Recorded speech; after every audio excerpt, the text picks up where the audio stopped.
Syafaat ini terbagi 4. Ada syafaat Rasulullah, ada syafaat Al-Quran, ada syafaat anak perempuan.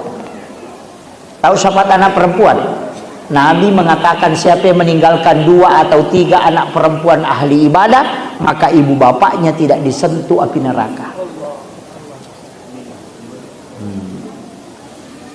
Satu Ji, bikin lagi.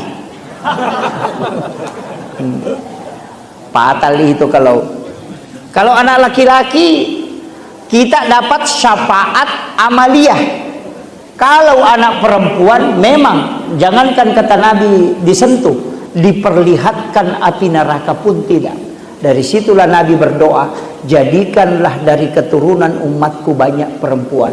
Maka di dalam riwayat disebutkan dunia tidak akan kiamat kecuali 1:50 perempuan dengan laki-laki. Itu perbandingan penduduk baru dunia akan kiamat. Makanya tidak usah khawatir bilang kiamat sudah dekat. Tidak, masih jauh itu. Tidak, masih jauh. Hanya ibu-ibu jangan khawatir kalau mengatakan penduduk neraka itu banyak dari kalangan kaum wanita. Karena memang jumlahnya yang banyak. Kan 50 banding 1. Pasti banyak lah.